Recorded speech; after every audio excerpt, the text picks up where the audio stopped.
Bueno, muy buenos días. A nombre de Human Capital, les damos una cordial bienvenida a nuestro conversatorio mensual de presidentes, espacio que convoca líderes de empresas en diversos sectores que siempre han mostrado una especial sensibilidad por la gestión de personas, por la marca país y el crecimiento económico, bases del progreso social. En esta oportunidad nos complace contar con la participación del señor Ministro de Hacienda y Crédito Público, doctor José Manuel Restrepo, a quien agradecemos haya aceptado la invitación, muy a propósito de un tema de interés nacional como es el proyecto de ley de inversión social que actualmente cursa trámite en el Congreso de la República.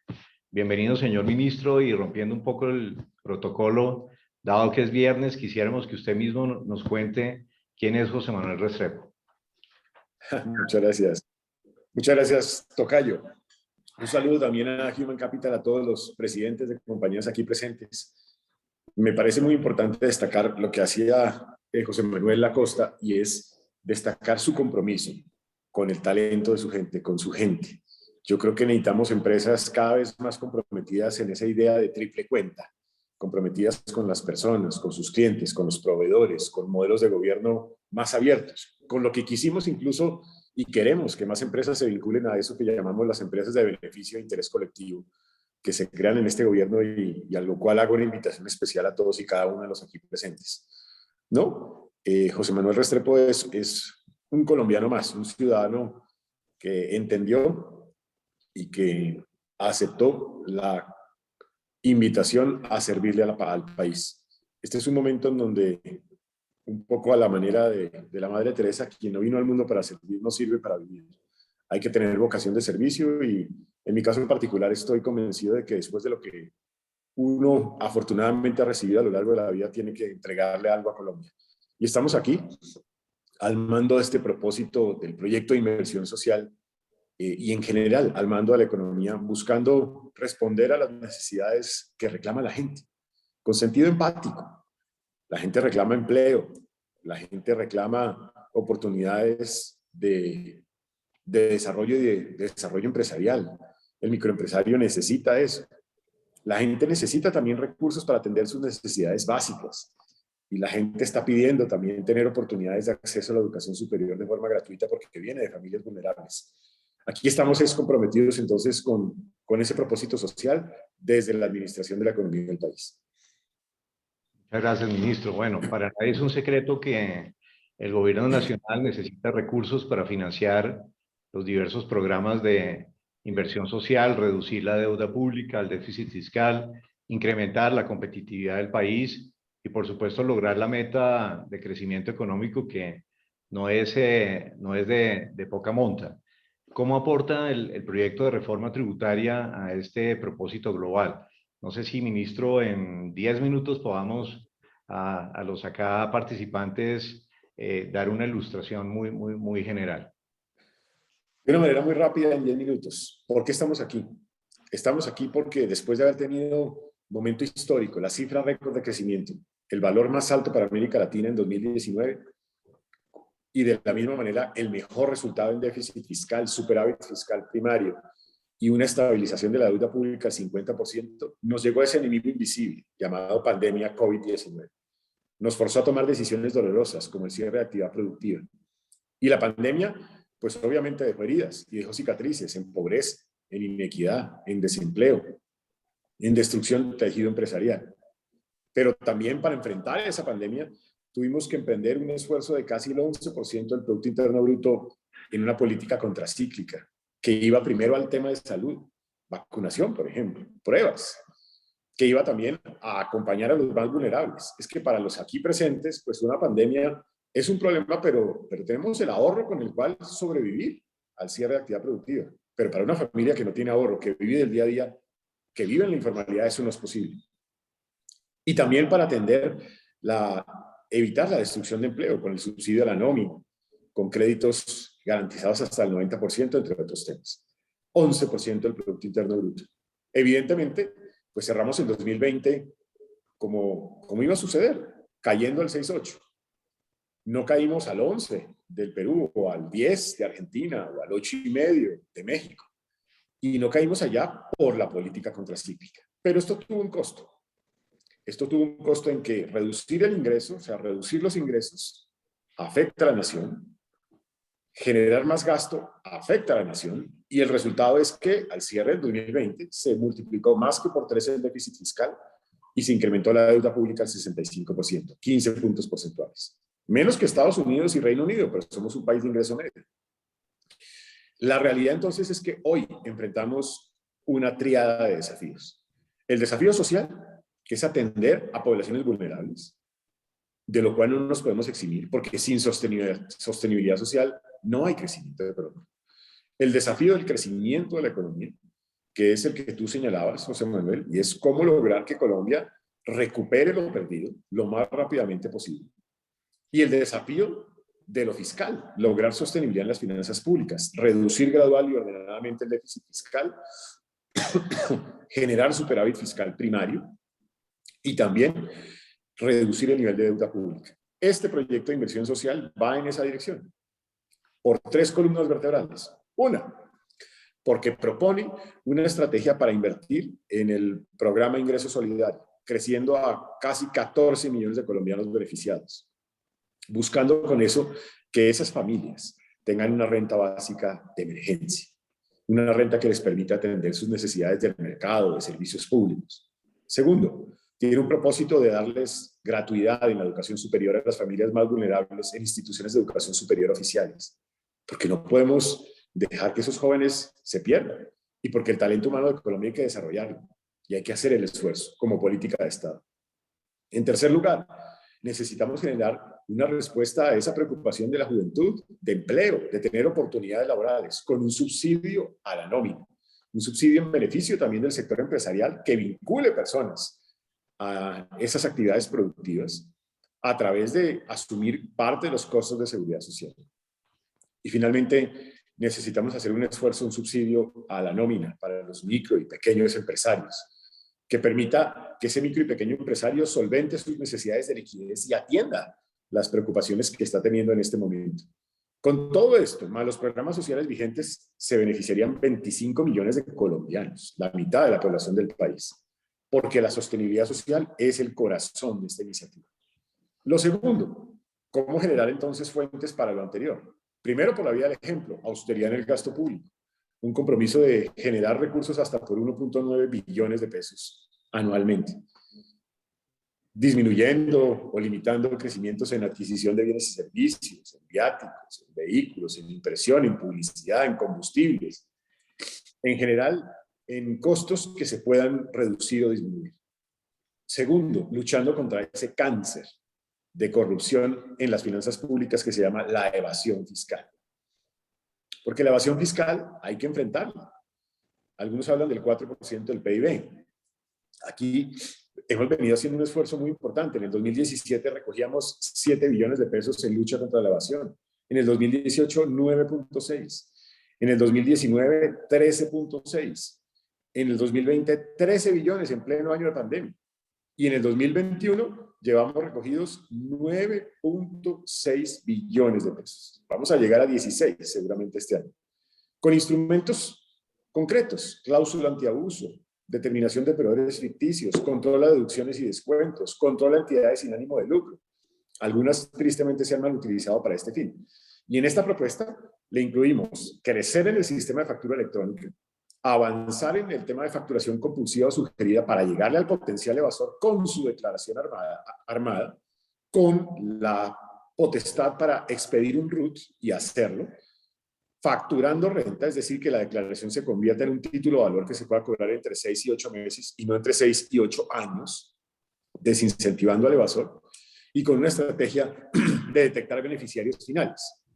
¿Quién está detrás de las personas jurídicas? Para tratar de evitar operaciones yo con yo.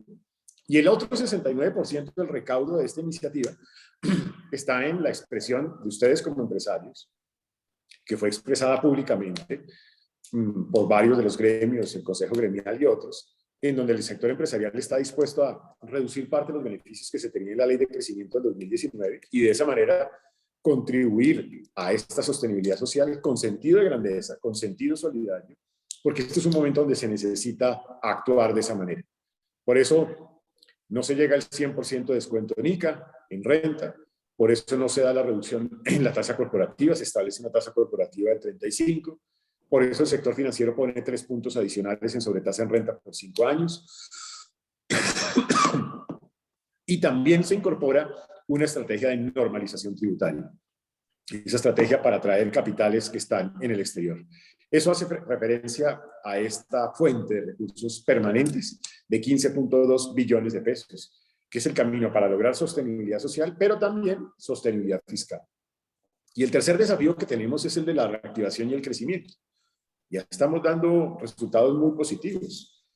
De hecho, en este año 2021, primer trimestre, nosotros fuimos de los países que más creció en América Latina e incluso comparativamente con países OECD. Y estamos viendo que el segundo trimestre fue también muy positivo a pesar de los bloqueos de vías, a pesar de la destrucción vandálica de infraestructura pública e infraestructura privada. Y estamos viendo que se creció el primer semestre aún con respecto al 2019, o sea, antes de pandemia. Es un signo de reactivación económica. Yo siento que esa reactivación se empezó a animar desde ese compromiso por Colombia, que fue el plan de reactivación que el presidente anunciara el 20 de julio del año pasado, en la instalación del Congreso, con inversiones de 155 billones de pesos y también con una potencialidad de generación de empleo de 2 millones de colombianos. Este proyecto de inversión social, en síntesis, más que un proyecto tributario, es un proyecto con corazón en lo que la gente pide, especialmente el empleo, mucho empleo. Este proyecto de inversión social busca generar una sostenibilidad en las finanzas públicas, fortaleciendo incluso el Comité de Regla Fiscal y retornando de nuevo a esa regla fiscal. Este proyecto busca generar rentas permanentes que garanticen la sostenibilidad de las finanzas públicas, que reduzcan el déficit, que reduzcan la deuda pública.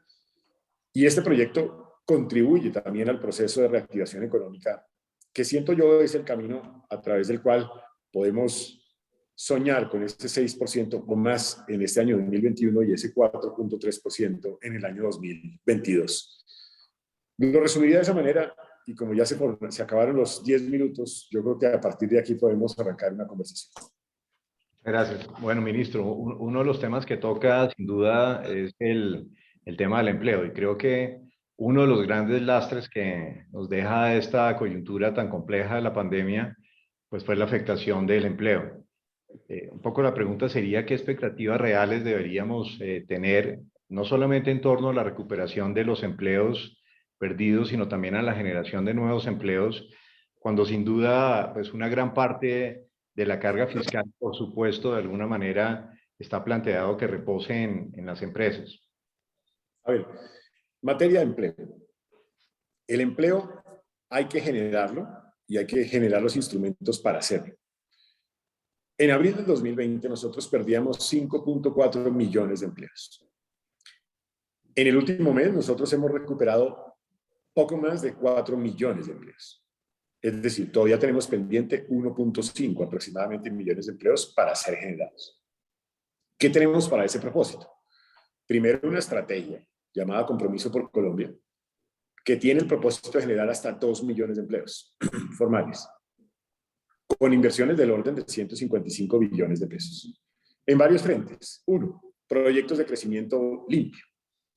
Esos proyectos de crecimiento limpio son proyectos que van en la dirección de la revolución energética que se está emprendiendo. Es que cuando nosotros arrancamos teníamos 20 megavatios en producción de energías renovables no convencionales. A la fecha tenemos cerca de 250, aproximadamente 7 veces lo que se tenía en ese momento. Y vamos a cerrar el gobierno con 2.500 megavatios. O sea, el 12% de la producción energética del país será en esa dirección. Ahí hay proyectos que generan empleo. Segundo, trabajando a través de programas que fortalezcan la capacidad de demanda, como ingreso solidario, como los programas sociales, que han tenido giros adicionales, giros extraordinarios.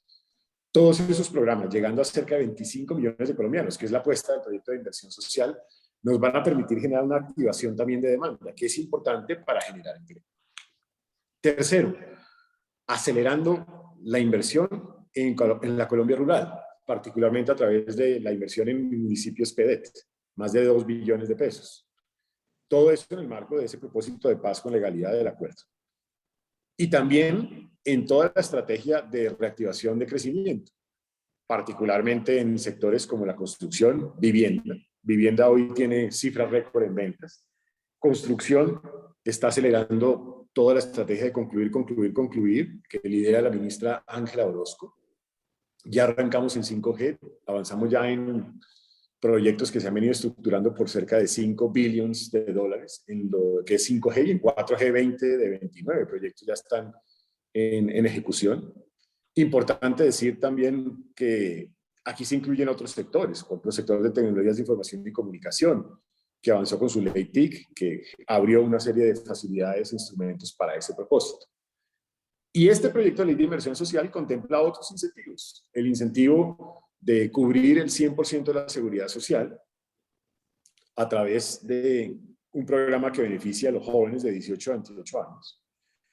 El beneficio también del 50% de los costos de seguridad social para hombres, mujeres, personas en situación de discapacidad, beneficiándolos también de ese propósito. Y tiene también el subsidio de la nómina para apoyar al micro y al pequeño empresario, con un beneficio que va a durar cerca de 8 meses y que tiene el propósito de cuidar o preservar por lo menos 400.000 empleos en el país. Entonces aquí hay una plataforma de varios instrumentos que van en la dirección de generar y contribuir a generar empleo. Esto pues será como la apuesta más importante que tenemos por delante, y siento que es posiblemente pues esencial para esa sostenibilidad social del país. Gracias, ministro. Bueno, empleo y formalización laboral, pensaría uno que siempre son dos temas que de alguna manera van de la mano. La pregunta sería si contribuirá la ley de inversión social a acelerar ese proceso de formalización laboral. Y con esto pues hay otro tema que sin duda seguramente no alcanzará a ser del ámbito de posibilidades de puesta en marcha de este gobierno, que es la necesidad de una reforma laboral. Sabemos que nuestras normas laborales son normas, pensamos nosotros, obsoletas, que no responden realmente a la realidad del mercado laboral, a la realidad de las necesidades que tienen las organizaciones para poder gestionar, aún dentro del marco de una nueva cultura de relaciones laborales que de alguna manera venimos propiciando pues toda la dinámica propia de relacionamiento y demás. Pero la pregunta sería si de alguna manera no queda como a media marcha, como a medio camino, el contar con herramientas para impulsar la productividad y competitividad, que son sin duda fundamentales en la dinámica propia de los negocios, y cómo se comportaría ese tema de empleo y formalización laboral, que es tan importante, que sabemos que se ha reducido la informalidad y que sin duda pues ha sido también una bandera importante del gobierno. Yo creo que la formalidad y la informalidad hay que abordarla en varias dimensiones. La informalidad laboral, la informalidad empresarial y la informalidad en el uso del efectivo. Y permítanme abordarlo de esa manera. No voy a entrar en la discusión sobre una potencial reforma laboral, porque pues seguramente eso le corresponderá al siguiente gobierno. Y eventualmente pues ya el siguiente gobierno señalará cuál es el rumbo que debe seguir sobre este asunto. Creo que era muy importante, o fue muy importante, lo que se incluyó en materia de formalización laboral en el Plan Nacional de Desarrollo, y siento también que en el marco de ese propósito, no solo de formalidad laboral, sino de formalidad empresarial, se formuló por primera vez una política económica y social a través de un COMPES de formalización. Ese COMPES de formalización definió una ruta, una hoja de ruta, que define cómo ser formal. Para eso hay que reducir los costos de ser formal, hay que aumentar los beneficios de ser formal y hay que tener más información sobre formalización e informalidad. Esto último lo viene liderando el DANE, con incluso nuevas mediciones, nuevos estudios que periódicamente le llevan un pulso a la informalidad en el país. Eso no existía. Segundo, reducir los costos de ser formal. Y ahí empezamos a trabajar. De hecho, yo lo hice desde la cartera de comercio. Aprobamos una ley de emprendimiento en el Congreso de la República que incluye varios capítulos y artículos referidos a la reducción de costos de formalización. Voy a poner un ejemplo. La reducción de los costos de INVIMA para los pequeños empresarios, para los micronegocios, para los emprendedores. Y ese es simplemente un ejemplo. Nosotros creamos desde la Ley de Crecimiento el régimen simple, otro gran instrumento de formalidad. Es que veníamos, no se nos puede olvidar, de un modelo anterior que tenía 60 empresas. O sea, eso es un fracaso. Hay que llamar a las cosas por su nombre. Y llegó el régimen simple, y el régimen simple hoy tiene más de 40.000 empresarios vinculados al mismo. Y en este proyecto de inversión social estamos haciendo una gran apuesta al régimen simple para recoger por lo menos 400.000 empresarios. Ese es un instrumento valioso de formalización porque lograba no solamente integrar impuestos, simplificar el pago, sino también integra unos costos de seguridad social que buscan también un componente de formalización laboral.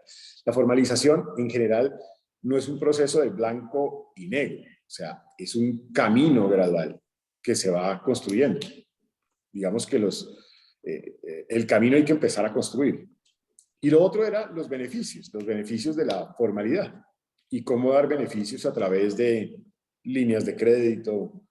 En el marco de la pandemia se crearon muchas, por ejemplo, para personas naturales que tienen actividad comercial, para emprendedores.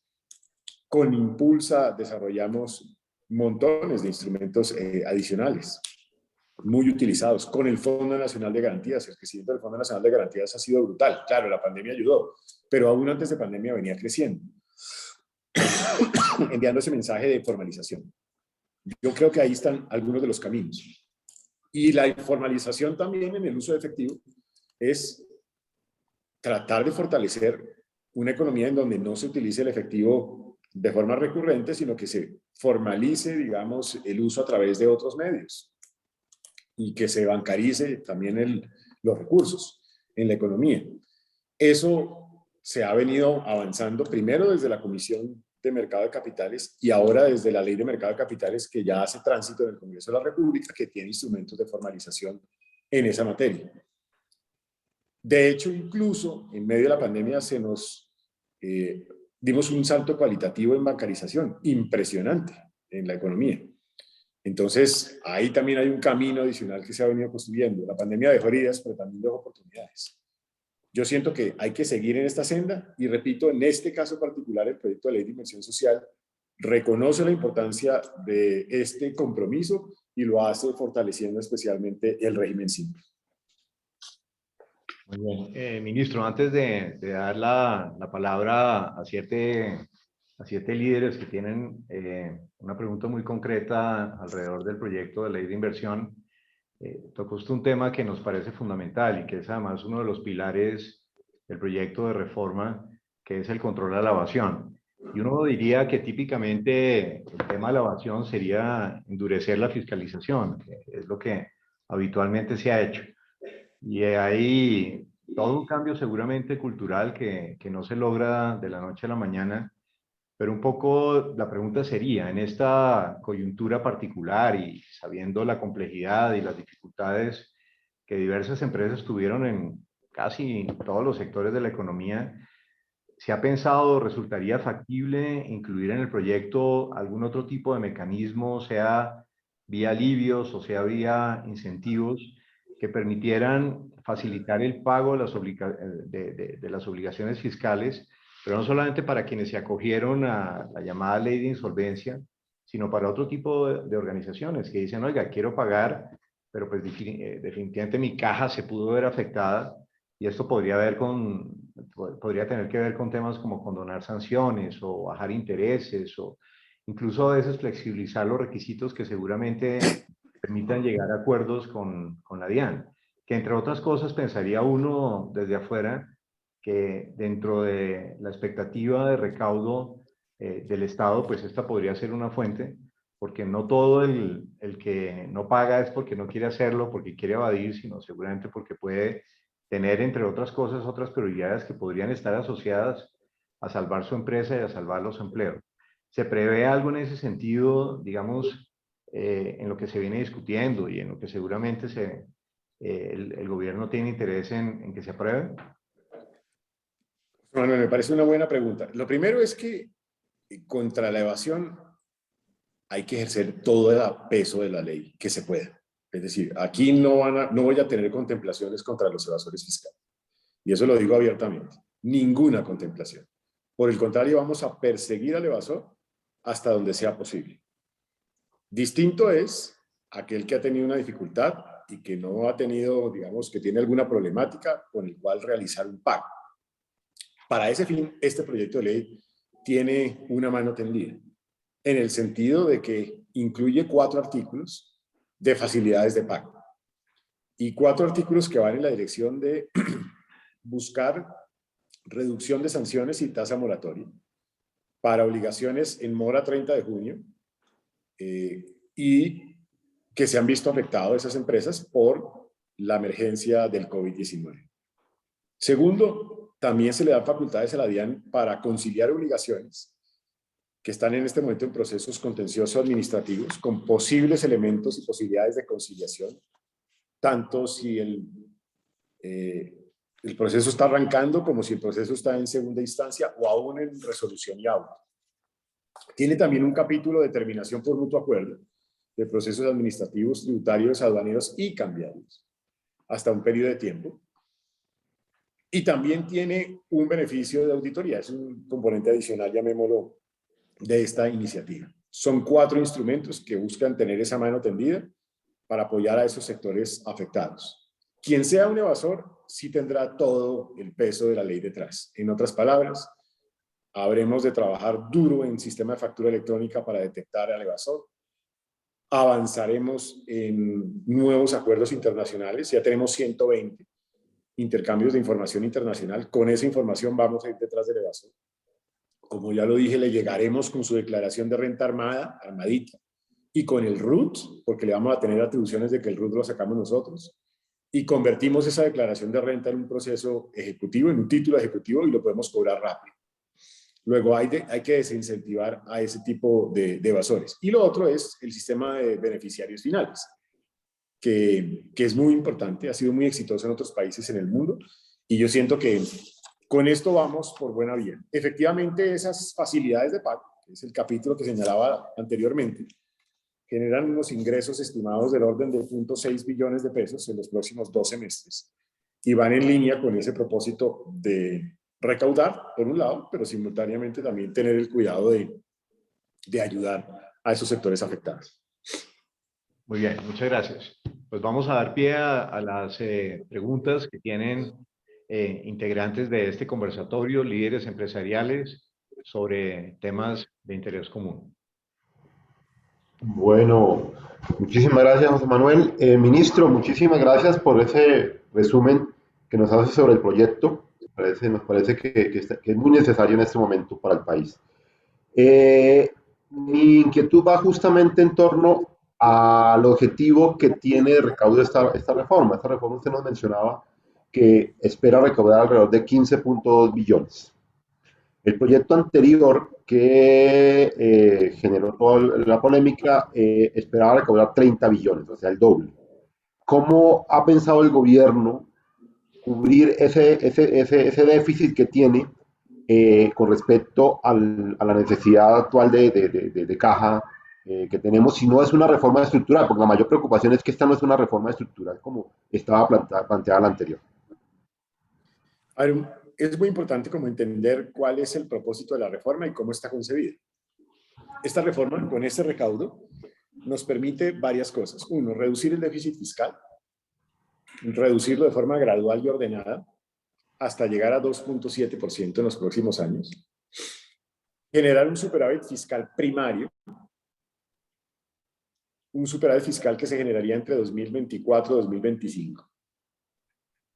Y reducir el nivel de deuda pública al orden de un 61-62%. Puede mejorar un poco si las condiciones de crecimiento son superiores, pero en principio eso es lo que logra. Por lo tanto, la reforma que logra reduce el déficit fiscal, genera superávit primario, reduce y estabiliza la deuda pública. Si alguien quisiera ir un poco más allá, pues seguramente tendría que hacer un esfuerzo adicional de tributación. Y ya esa será una decisión seguramente del siguiente gobierno. En cualquiera de los casos, esa decisión hemos calculado que puede ser del orden de 1/3 de lo que acabo de recaudar. Con eso habría lo suficiente para poder estabilizar aún más, si se quiere, el nivel de deuda pública. Pero la reforma per se logra las tres cosas: estabiliza deuda, reduce déficit fiscal y genera superávit fiscal primario. Esta es la que se ha propuesto. Luego ya veremos si hay interés de hacer un esfuerzo adicional y ya seguramente será objeto de presentación y de discusión por parte del siguiente gobierno. Señor ministro, muy buenos días, y José Manuel también muchas gracias. Nos contaba ahora acerca del terminar de la ministra en los términos de infraestructura vial. ¿Cómo ve que van a estar los recursos en esta ley, iniciativa de inversión social, para que todos los temas de infraestructura vial se puedan generar, siendo un motivador, un gran generador de competitividad para el país y principalmente para las exportaciones no tradicionales que han venido anulando en los últimos años? Y creemos pues que sería un incentivo muy grande para poder seguir generando empleo. Juan, yo creo que hay varios instrumentos que propone la ley en materia de infraestructura. Primero, obviamente, la fuente de recursos. El año 2021 fue un año histórico en inversión, ya lo dije. Nosotros en Colombia invertíamos anualmente 42 billones de pesos. En el 2021 se invirtieron 58, 15 billones adicionales en un año. Y en el año 2021, o sea, 2022, vamos a invertir aproximadamente 62, 4 billones más. O sea, ya no serán 15, sino 19 billones adicionales. Buena parte de eso se relaciona con infraestructura, en dos direcciones. Infraestructura, llamémoslo de obras, y también infraestructura por el lado de vivienda, con todo el subsidio Fresh, BIS, Fresh, no BIS, entre otros temas. Porque creemos que son dos sectores que son altamente jalonadores de crecimiento y de reactivación económica. Entonces, hay una apuesta para generar recursos con ese propósito. En segundo lugar, es muy importante decir que en esta iniciativa se contempla un beneficio para esas obras de infraestructura relacionadas con sistemas de transporte masivo que se vieron afectadas como resultado de la pandemia en déficit operacionales. Se contempla un recurso adicional para financiar ese déficit operacional. Tercer lugar, hay un artículo que permite extender vigencias futuras para obras de infraestructura de alto contenido estratégico, o sea, de importancia estratégica nacional, en donde el periodo de la vigencia se extiende incluso a asemejarlo a un modelo tipo APP que permite llegar a varios años.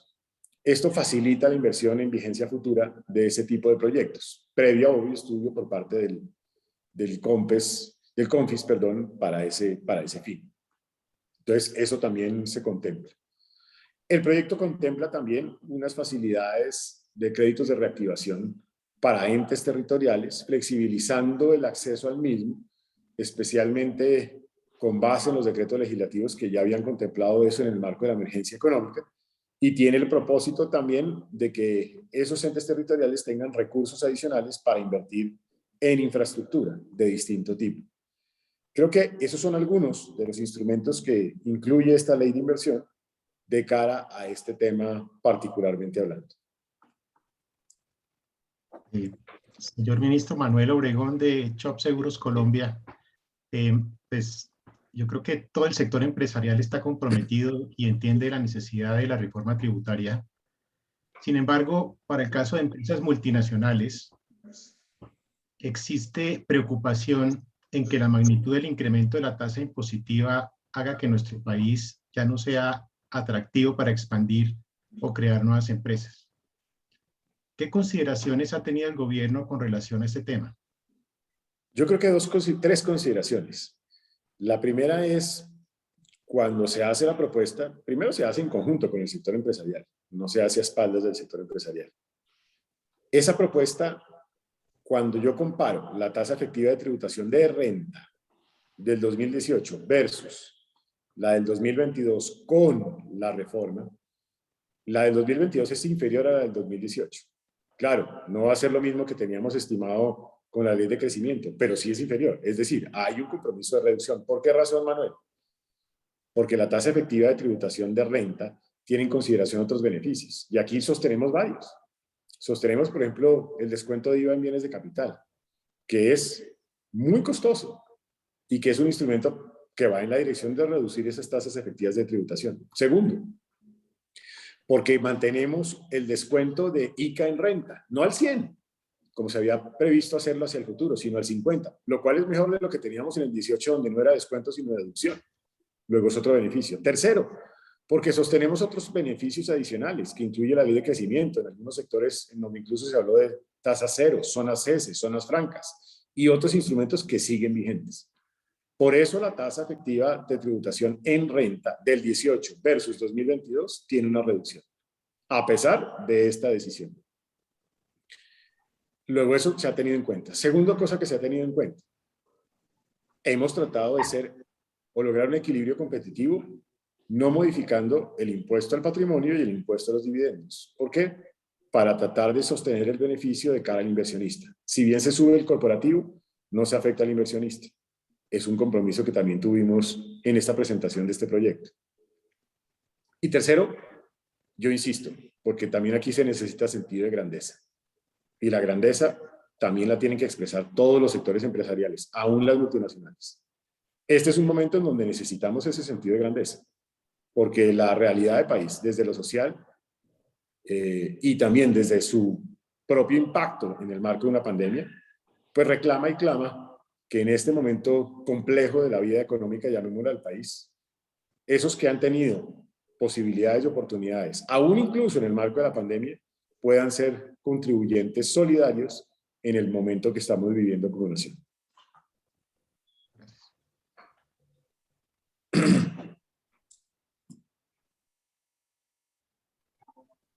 Señor ministro, buenos días. Tocando el tema de la informalidad, mi pregunta se refiere que tenemos una coyuntura en este momento de altos costos de la estructura del Estado, fruto también de la pandemia, altos compromisos con los sindicatos, una imperativa necesidad de inversión social y disminución del ingreso tributario por parte de la parte formal de la economía. Acompañamos por efecto de la pandemia todo este marco con un crecimiento del sector informal. ¿Cómo considera usted que se puede formalizar o se pueden formalizar estas personas o los establecimientos de tal manera que se logren mayores contribuciones para equilibrar un poco más la balanza fiscal?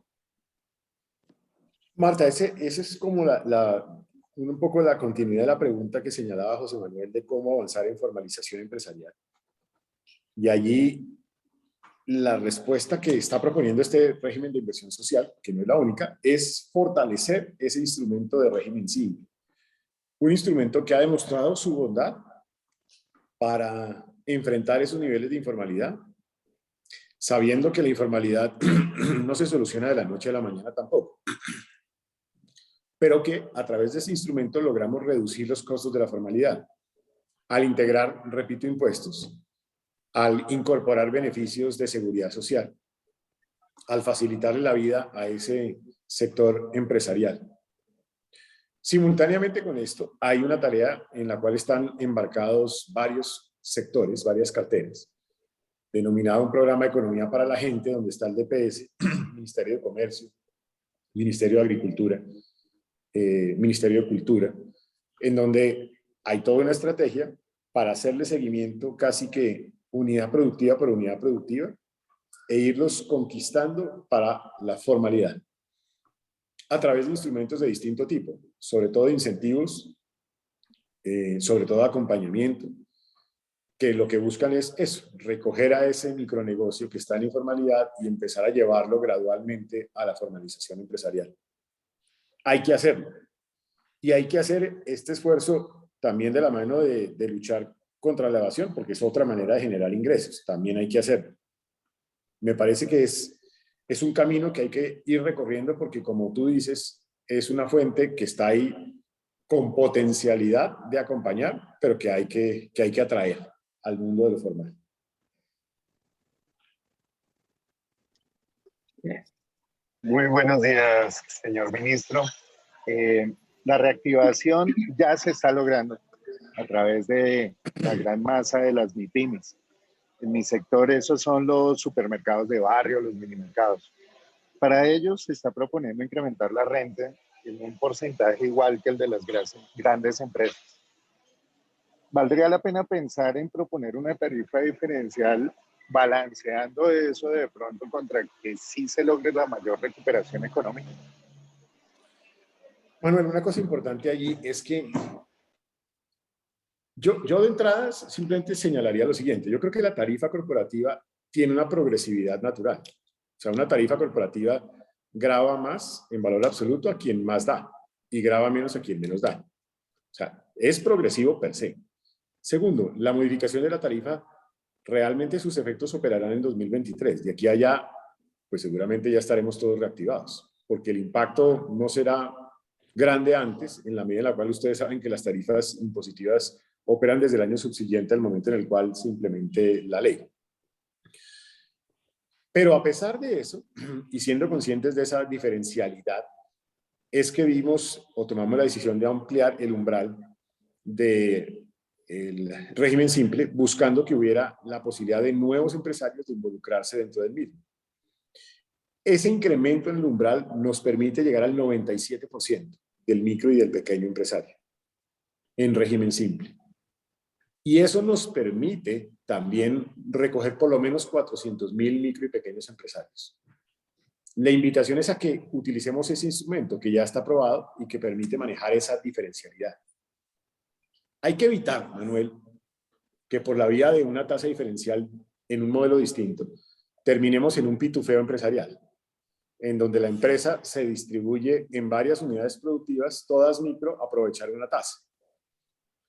Y eso es una forma de evasión también. Entonces, el régimen simple nos permite dar una respuesta sin necesidad de caer en formas de evasión, formas de pitufeo, o peor aún, que empresas se sostengan en un modelo a perpetuidad, en un modelo que de pronto no es el conveniente para que haya acompañamiento a su desarrollo normal. Entonces, ese va a ser el instrumento que se va a contemplar para ese propósito.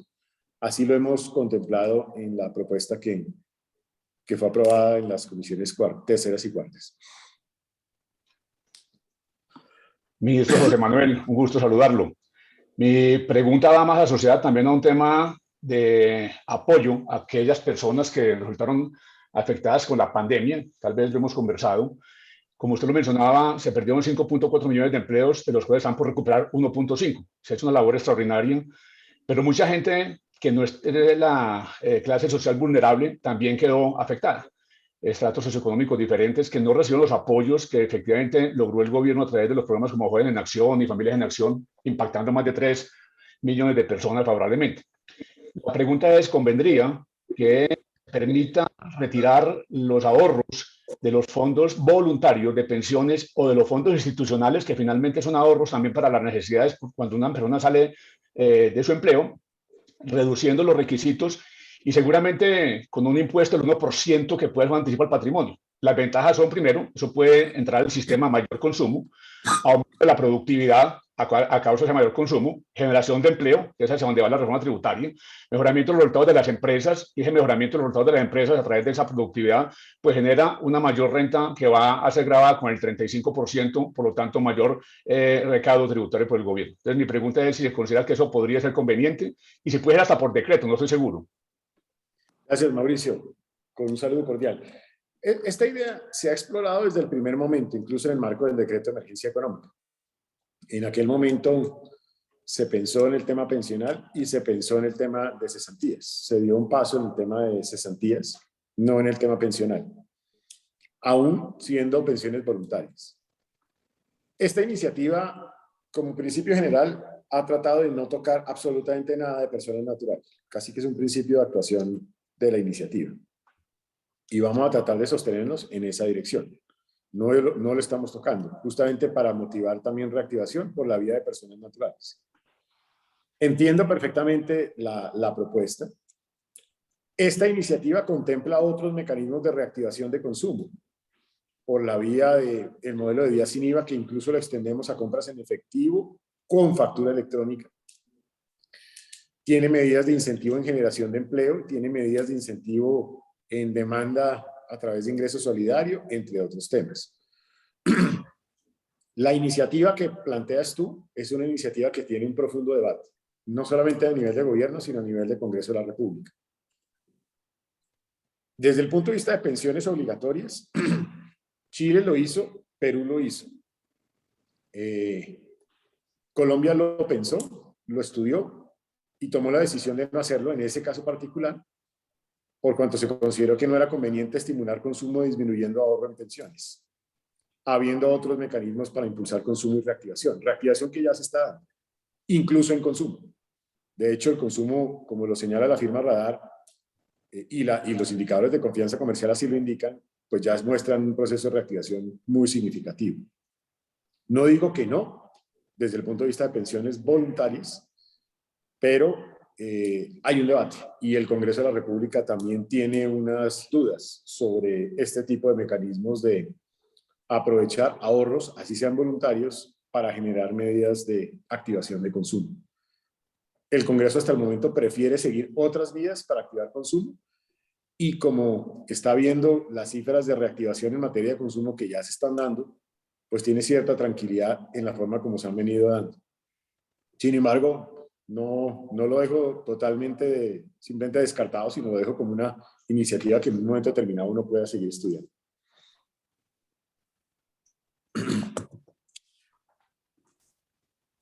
Señor ministro, tomando su frase del comienzo en el que creemos que servimos para servir, este es un sector de servicios, el que yo represento, conexo a los originadores de crédito y uno de los mayores impactados en la pandemia, porque pues ustedes lo saben, hubo la suspensión de la tercerización de los servicios de recuperación, entre otros. Mi pregunta es, ¿será posible poner sobre la mesa, tender la mano con un apoyo para el impuesto de renta a esas pequeñas y medianas empresas que fueron las más afectadas en términos reales? Gloria, muchas gracias. A ver, ha habido como varios instrumentos, incluso en el marco de la emergencia legislativa y ahora, de apoyo en general a los sectores productivos. Varios de ellos, por ejemplo, implicaron diferimiento de pago de impuestos. Se hizo en el 2020, se hizo en el 2021. Y en el 2021, con especial énfasis en pequeñas y microempresas, hasta el mes de noviembre, buscando dar cierto nivel de recuperación. Segundo, no es menor el esfuerzo que hizo el Fondo Nacional de Garantías, que ya supera casi que los 20 y tantos billones de pesos en recursos de garantía de hasta el 90%, la mayoría de ellos, la gran mayoría de ellos, para micro y pequeños empresarios. Otro beneficio para este subsector. Y yo creo que pues eso también ha sido positivo.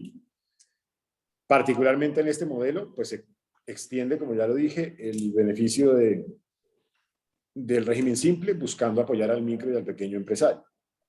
Y cuarto, el subsidio de la nómina que ya existió y el nuevo, el que ya existió, benefició en la alta proporción a micro y pequeños empresarios, solo focalizado en micro y pequeña empresa, buscando dar otro alivio, llamémoslo así, de liquidez a los sectores afectados.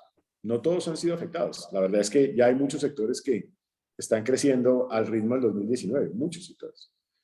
Entonces, yo creo que hay como 4 instrumentos que ya están listos, que van en la dirección de apoyar a este tipo de empresas. Y agregaría el programa de alivio de deudores que creó la Superintendencia Financiera, que termina el 31 de agosto. De hecho, incluso en los últimos meses ya prácticamente no se ha utilizado por parte del sector empresarial, que generó también unos diferimientos de pago de liquidez importantes por parte del sistema financiero. Así que, pues con esos instrumentos creo yo que nos vamos a apoyar este tipo de empresas que tú planteas. Gracias, señor ministro. Bueno, señor ministro, aprovechando los 3 minutos, 4 minutos que nos quedan, una pregunta más y es, Claro que sí. aunque los activos o la venta de activos, mejor, no se prevé dentro del texto del proyecto, ¿no sería de alguna manera una fuente u otra fuente, digamos, vital de recaudo? Y lo otro es, si se prevé o no se prevé, en todo caso, ¿no sería compatible con lo que finalmente resulte aprobado en el proyecto? El proyecto ya en su versión aprobada en las comisiones terceras y cuartas se incorpora como 4 o 5 artículos de facilitación de movilización y enajenación de activos previamente incautados a la mafia, hoy en cabeza del SAE. Contempla también una transferencia muy rápida de activos improductivos o ineficientes en sectores distintos del gobierno central hacia CISA para su realización también. Ese sistema facilita la transacción de bienes inmuebles, pero también la de sociedades de comercialización, porque facilita el proceso y simplifica el proceso y lo hace más asequible. Con eso tenemos una potencialidad de llegar hasta 1.4 billones en realización de activos inmuebles y de 2.4 billones en sociedades comerciales. Luego se contempló y se incluyó. Esto sin perjuicio de la estrategia permanente del Gobierno Nacional de optimización de activos de la Nación, en donde estamos permanentemente actualizando lo que tenemos. Hoy tenemos cerca de 78 billones de pesos en activos por valor patrimonial, más de 110 por valor comercial. Y seguimos avanzando en procesos como el que cerramos de la operación ISA Ecopetrol, que nos permitió financiar con recursos de capital el presupuesto de este año por cerca de 14 billones de pesos. Lo acabamos de terminar. Luego seguimos en esa misma dinámica y en la medida que encontremos posibilidades en el contexto particular que vivimos, pues estaremos prestos y dispuestos a aprovecharlas. Gracias. Bueno, pues muchas gracias, señor ministro, por la participación en este evento. Sabemos que su agenda debe ser muy complicada, siempre y por estos días más. Hablando de grandeza, ojalá que la grandeza de los honorables congresistas lleve a pensar en el bien común y en el país por encima de cualquier otro interés. Mucha suerte y de nuevo mil gracias por haber estado acá y pues esta es su casa. Así es Muchas que gracias. mil gracias de verdad. Muchas gracias, José Manuel. Muchas gracias a todos los empresarios aquí presentes y la invitación de verdad a que sigamos construyendo mancomunadamente. Colombia enfrentó el peor choque en su historia económica moderna. No es el único problema que hemos enfrentado en nuestra vida como nación. No es el primero, es uno más que hemos enfrentado. Pero lo que está demostrado es que los colombianos en medio de las adversidades brillamos y que sea este un momento donde lo hagamos de esa manera, con nuestra vocación de resiliencia, la misma que yo creo que tácitamente The Economist resaltaba hace 2 semanas cuando ponía a Colombia como una de las 6 economías, la 6ª economía que está más cerca de la normalidad en este momento del mundo. Más de 100 economías que ellos estudiaron. Y esa es una demostración de la vocación de resiliencia de los empresarios de este país y de los ciudadanos colombianos, que tenemos la R grabada en nuestra frente y que es la que nos ha permitido superar adversidades gigantescas que tuvimos en nuestra historia. Así que esta será una más, de la cual estoy seguro, trabajando en equipo, saldremos todos adelante. Muchas gracias a todos ustedes, a Human Capital también por la invitación. Muchas gracias. Hasta luego. Gracias. Chao. Chao, chao.